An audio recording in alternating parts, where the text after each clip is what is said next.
When Russia unveiled the T-14 Armata, it presented the tank as the crown jewel of its next-generation armored forces.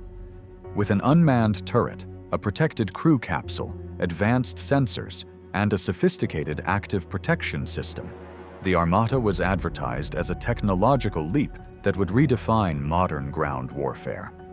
Western analysts described it as Russia's super tank, capable of outmatching NATO armor, reshaping doctrine, and symbolizing a new era of Russian military resurgence. But as the war in Ukraine unfolded, something unexpected happened. The T-14 was nowhere to be seen. The tank meant to dominate the battlefield became one of the conflict's most notable absences, and when rare glimpses eventually appeared, they revealed a reality far different from the one Russia had promoted. The T-14's story became a window into the gap between Russian ambition and Russia's capacity to deliver it.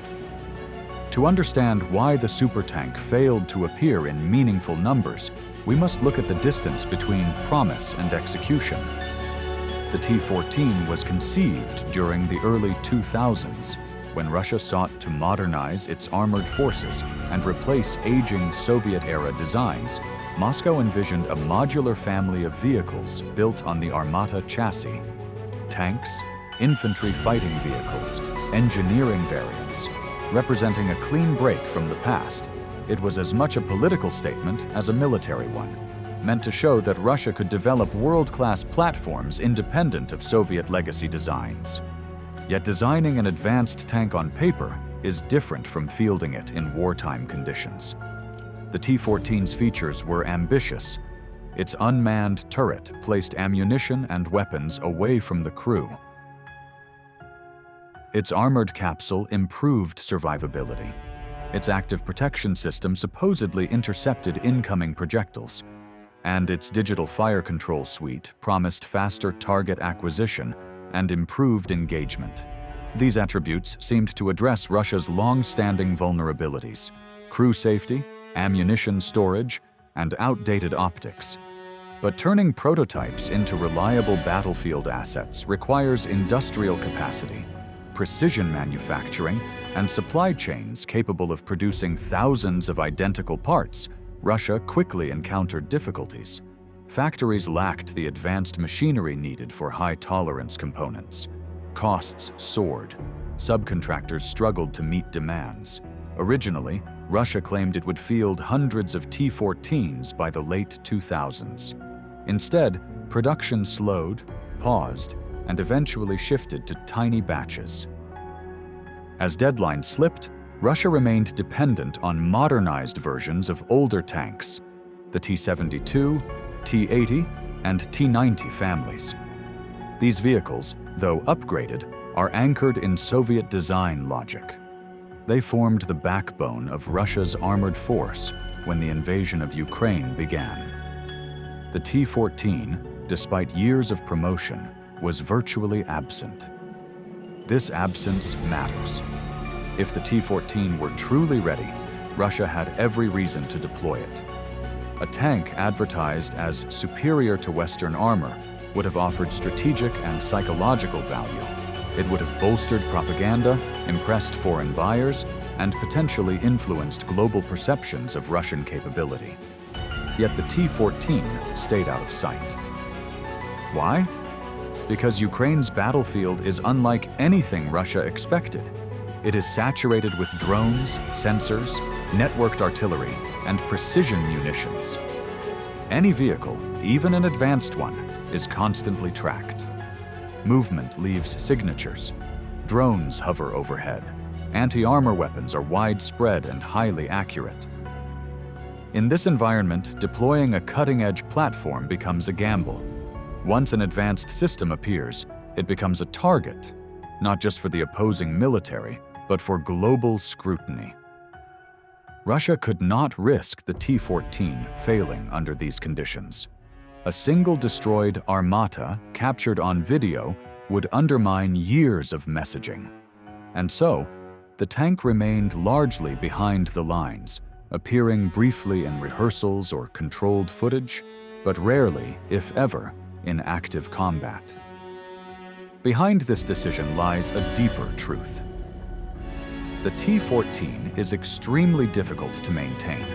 Its engine, sensors, fire control systems, and active protection components rely on precision manufacturing that Russian industry struggles to supply consistently, especially under sanctions. A modern tank requires more than armor and firepower. It needs an ecosystem of mechanics, diagnostic tools, spare modules, and trained crews. Russia's logistics were strained even when supporting older platforms. Supporting a much more complex tank near the front was logistically unrealistic. The T-14's challenges also reflect the changing character of warfare. In Ukraine, drones have become omnipresent. Unmanned systems track vehicles from above, adjust artillery in real time, and expose movement that once remained concealed. Anti-tank weapons are cheaper, more accurate, and more plentiful than ever. In this environment, traditional armored advantages erode quickly. Tanks that were designed for breakthroughs and massed maneuvers now face constant top-attack threats, loitering munitions, and surveillance networks that eliminate surprise. Russia's older tanks perform poorly in this environment, but they can be repaired or replaced. The T-14, however, is expensive, rare, and symbolically important. Losing even one would represent a strategic embarrassment. This is why its absence is not accidental. It is a deliberate choice to avoid exposing the tank to conditions where its vulnerabilities could be revealed. But while the tank's invisibility is telling, the limited footage that does exist reveals deeper issues. Reports indicated problems with mobility, engine reliability, and sensor calibration. Crews needed specialized training and support Russia could not provide at scale. The tank's advanced systems, so impressive on paper, were fragile in practice. The larger issue is that the T-14 was designed for a battlefield that no longer exists. Its development was rooted in doctrines based on armored breakthroughs and deep operations. Modern Ukraine, with its drone networks and precision fires, erases the possibility of surprise armored thrusts. Tanks advancing without overwhelming support are quickly targeted. Large formations are harder to conceal. Mobility alone cannot guarantee survival. The T-14 belongs to a doctrine built around speed, force concentration, and armored momentum. But Ukraine's battlefield demands dispersion, concealment, electronic shielding, and integration with drones and air defenses. The T-14, for all its sophistication, is mismatched with the realities of modern conflict. Even if Russia had produced hundreds of T-14s, integrating them would have been nearly impossible. A next-generation tank cannot simply be dropped into Soviet-based formations. Its crews must undergo different training. Its maintenance relies on new tools and spare parts. Its logistical chain must supply specialized components. Its digital systems must integrate with compatible vehicles. None of this was in place. Russia entered the war with older doctrines and older logistical structures. Its battalion tactical groups were not built for long campaigns. Its supply lines were rigid. Its command structure was slow to adapt. A tank like the T-14 requires a military ecosystem that evolves alongside it. Russia never built that ecosystem. The result is a platform that exists on paper, in parades, and in curated clips, but not in meaningful battlefield roles. And even when small numbers were reportedly moved near combat zones, they required special handling, dedicated support, and extremely controlled conditions. These constraints highlight the gap between potential and practicality. The Armata's advanced systems were not designed for a battlefield filled with FPV drones, artillery guided by quadcopters, and constant electronic interference. The tank's sensors need stable conditions. Its active protection system needs clear engagement windows. Its digital modules require constant maintenance. None of these are guaranteed near the front. The T-14 became a paradox, a tank too advanced for Russia's own infrastructure, yet not advanced enough to dominate modern drone-saturated warfare. Russia turned instead to simpler, mass-produced tanks, not because they were better, but because they were available, repairable, and expendable. Russia's decision to rely on older tanks instead of its flagship T-14 revealed a deeper truth. The nature of modern armored warfare has shifted. Drones now watch from above, scanning every movement. Sensors track heat, radar reflections, and electronic signatures. Artillery receives corrections within seconds. Anti-tank weapons strike from angles that older doctrines never considered. In this environment, even well-designed tanks struggle to survive without constant support. The T-14, with all its complexity, was not built for a battlefield defined by persistent surveillance, rapid targeting, and decentralized precision threats. This shift forced Russia to confront an uncomfortable reality. A supertank is only as effective as the ecosystem surrounding it. For a platform like the T-14 to function at full capability, Russia needed a modernized logistics network, specialized support vehicles, rapid repair infrastructure, advanced diagnostic tools, and crews trained to operate and maintain cutting-edge equipment under high pressure. None of that existed in sufficient quantity. Instead, Russia relied heavily on older systems that it could refurbish quickly, repair easily, and deploy without overwhelming its support chains. To understand how the T-14 reached this point, as a symbol of ambition rather than an active weapon, we must examine the industrial and doctrinal foundations behind its development. The Armata platform was created during a period when Russia sought to break free from the limitations of Soviet-era designs. The goal was to produce a new generation of armored vehicles using modern engineering, advanced metallurgy, and digital systems. But Russia's defense industry was not equipped for this transformation. Factories were optimized to overhaul older tanks, not build new ones from scratch. Producing the Armata required a dramatic leap in manufacturing precision. Its engine demanded tolerances far beyond those used in older models. Its armor required new production techniques. Its electronics leaned heavily on microchips and components that Russia struggled to source domestically. Long before the war began, production delays, cost overruns, and supply bottlenecks slowed progress. Instead of the hundreds of units initially promised, only small batches emerged, too few to equip even a single frontline formation. When sanctions tightened after 2014, and again after 2022, Russia's access to foreign components became even more constrained. Advanced optics, fire control processors, thermal imagers, and microelectronics were difficult to replace. Domestic alternatives existed but lacked comparable performance. As a result, the T-14 became increasingly expensive and increasingly difficult to assemble. What began as a flagship modernization effort turned into a boutique project. But industrial constraints tell only half the story. The T-14 was designed for a doctrine that emphasized armored breakthroughs, deep operations, and rapid maneuver. In this vision, tanks spearhead assaults, exploit gaps, and push forward with overwhelming force. Modern warfare in Ukraine has not followed that script. Instead, movement is slow. Sensors reveal advances instantly. Drones make concealment difficult. Artillery waits for coordinates.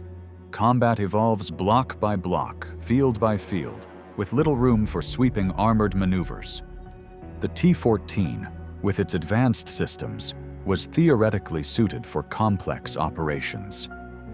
But theoretical advantages mean little in a battle space where even basic quadcopters can expose positions and guide strikes. Ukraine's widespread use of drones challenged every assumption about how tanks operate.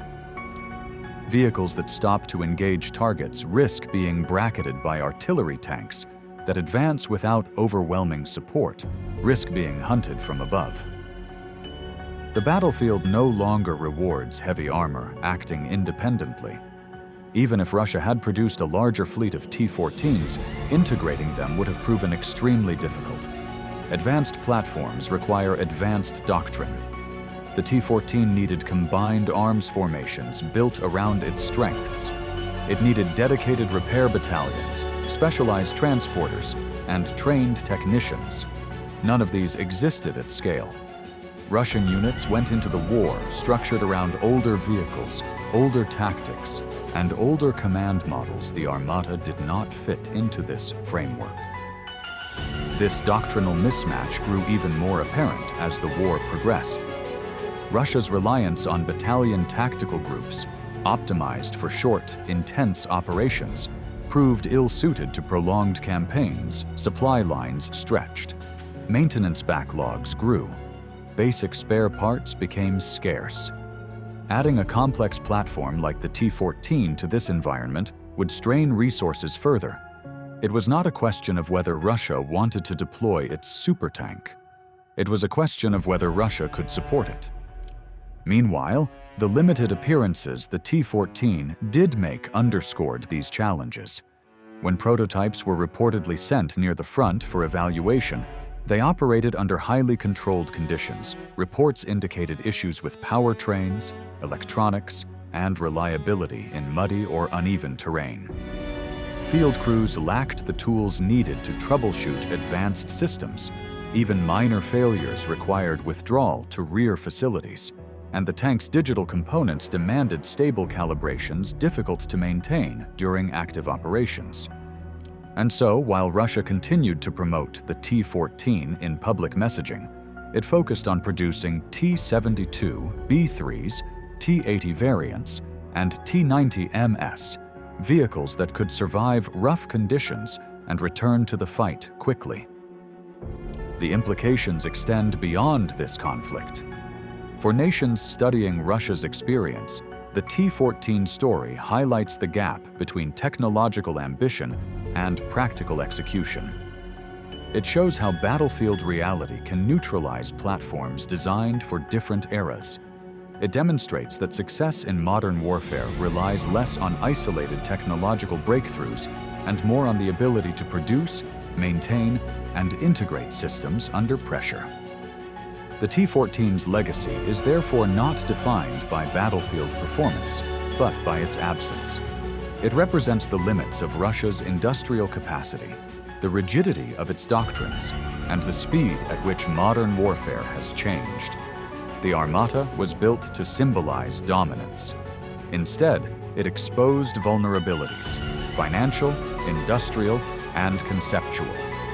Even if the T-14 continues to appear in parades or promotional materials, its most enduring impact may be the lessons it teaches. Tanks must evolve within ecosystems. They must adapt to threats from above and beyond the line of sight. They must integrate with sensors, drones, and electronic protection. And they must be affordable enough to field in numbers that matter in an era where low-cost systems can disable expensive platforms. Survivability and sustainability are more important than prestige.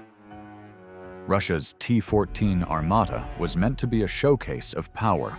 Instead, it became a reminder that military modernization demands more than innovation.